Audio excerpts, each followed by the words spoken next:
This episode was filmed prior to the passage of House Bill 1 and 2. As of April 1st, 2023, both bills are waiting for action by Governor John Carney. To learn more and stay up to date on recreational marijuana in Delaware, visit www.dscc.com/legislative journal or contact our policy director, Tyler Mitchick, at tmitchick@dscc.com.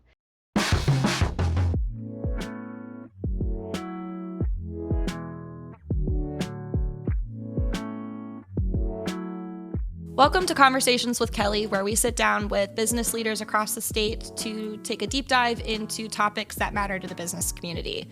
I'm Kelly Basil with the Delaware State Chamber of Commerce, and today's episode is all about recreational marijuana.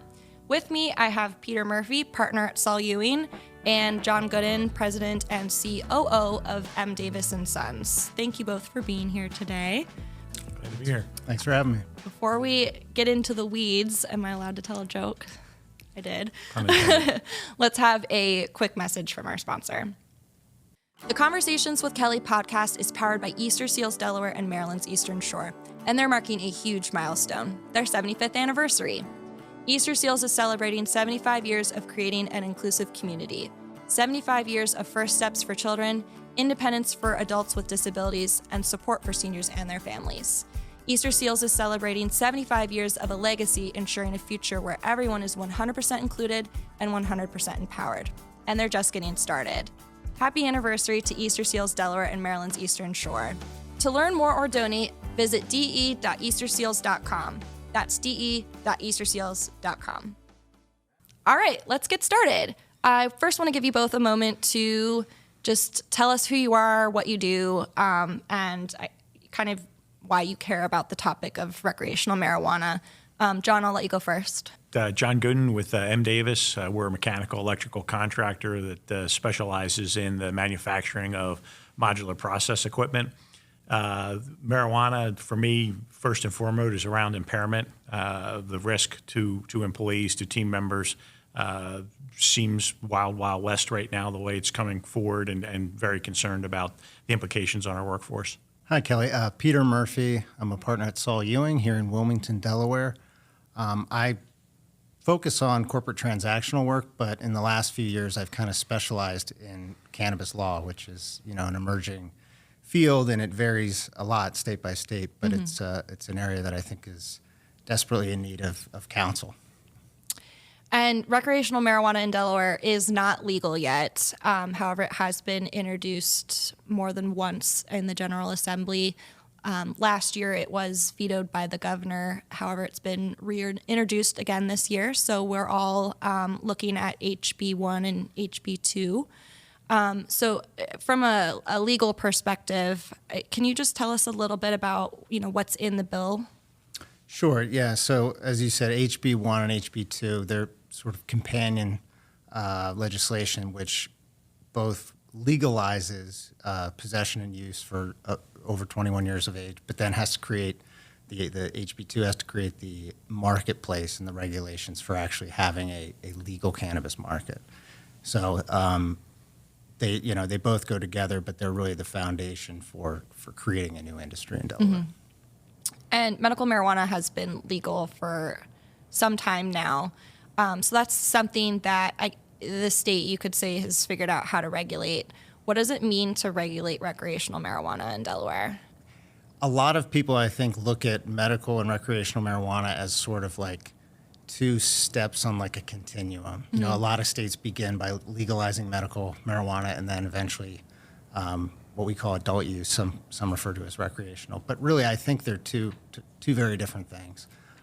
Recreational marijuana falls more into that category of alcohol regulation, things like that, whereas the medical program is really designed to address specific conditions, that people have found marijuana helps with. Mm-hmm. So while I think there is a sort of progression in that as medical marijuana is more acceptable, it's more likely that you'll pass recreational. It doesn't necessarily have to occur like that.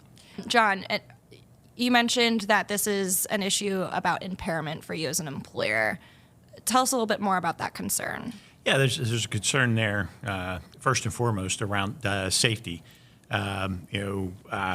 people impaired in a manufacturing environment, in a construction site, they're not only putting themselves at risk, they're putting the people they're working with at risk, possibly the public. Recreational marijuana, does it make it easier to hit your car at break time or lunchtime, take some, and then come back to the workplace impaired? And then the real concern for us is the language around how you test for impairment. Mm-hmm. So we get into a situation, whether it's for cause or a pre-hire, and you're going to test. Right now, the definitions around impairment, there is no .08 like you have for alcohol. Right. So we're in a situation where somebody gets in an accident, requires a substance test.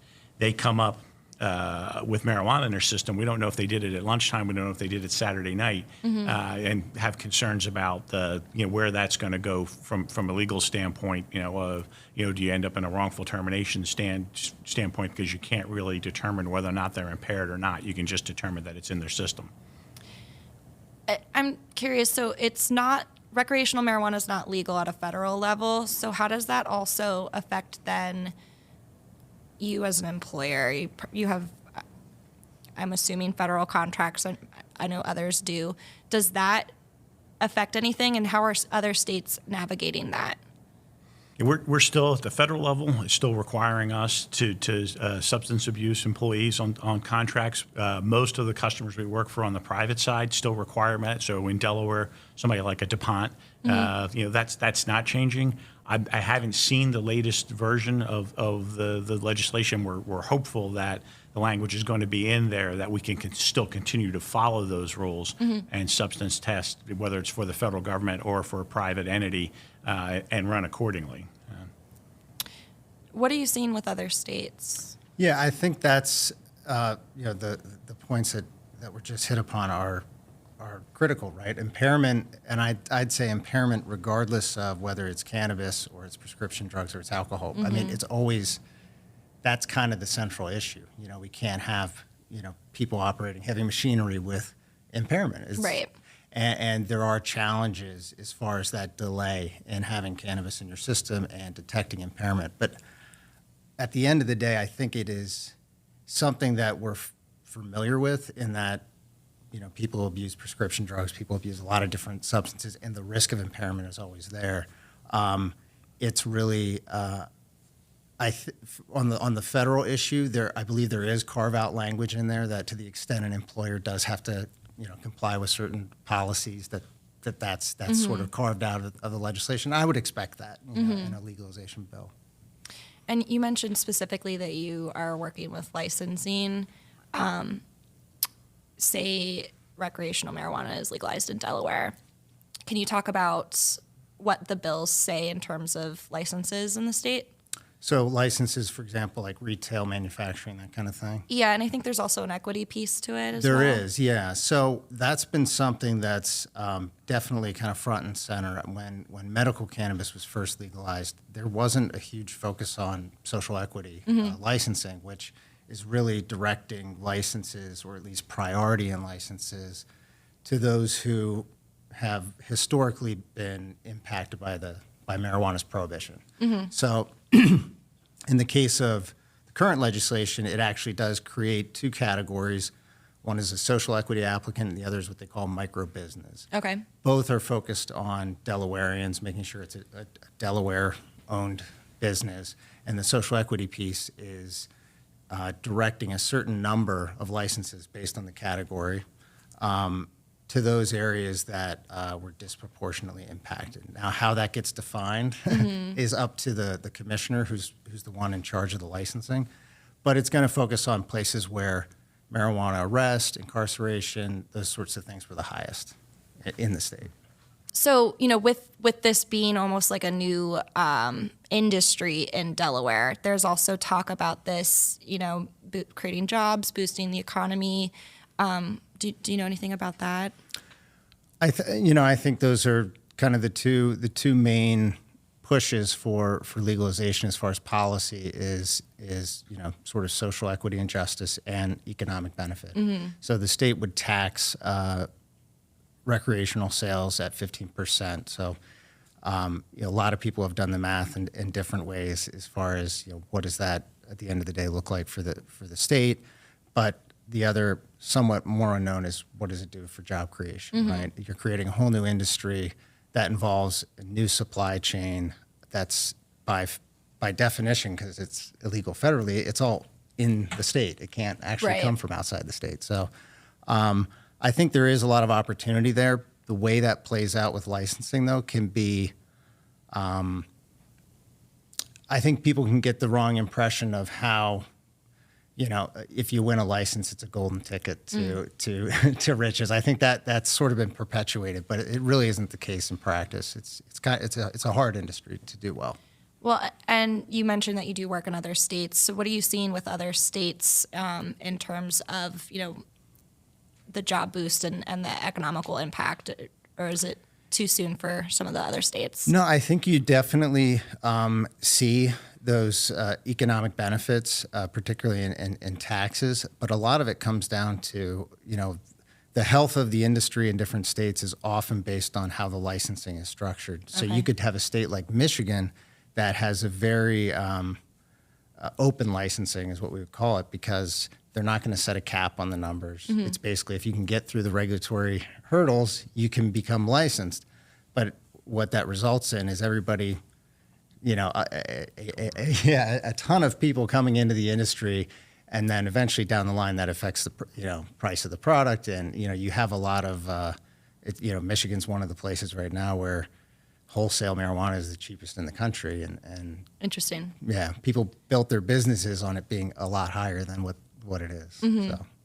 Well, getting back to the impairment piece, John, you mentioned that there is no concrete way to test for impairment in the moment.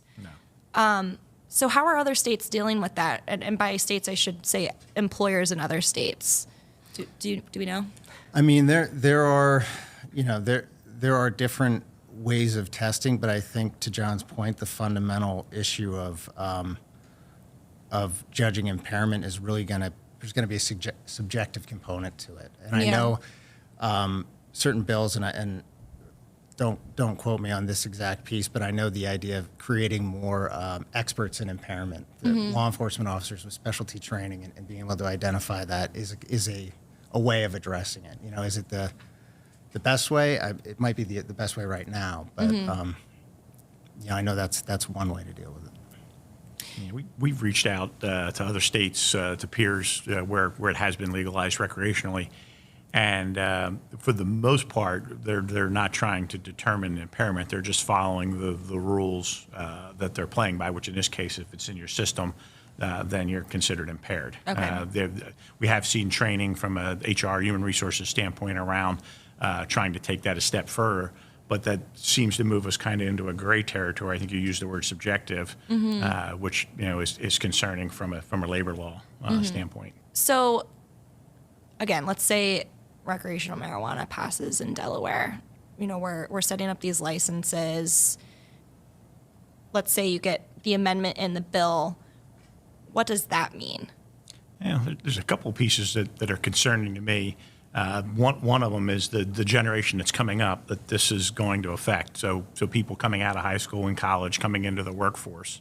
We spend a lot of time in the local high schools doing workforce development. And one of the questions of the last few years I've asked all the high school kids that visit or tour our facilities, if recreational marijuana passes, you're 21 years old, you take care of business on a Saturday night, you end up getting drug tested on a Wednesday, you're not impaired, but it's in your system. Can I, as an employer, legally fire you? And about 50% of the kids, rough math, say no. You can't because it's legal now. So there's an education piece there that I think is really important with this next generation coming up. That workforce development is already tough. If you're going to take, say, half of the potential employees and take them out of the market because they don't really understand the consequences of recreational marijuana, that's also very concerning for us. Do you ask them the same question for alcohol? Yes.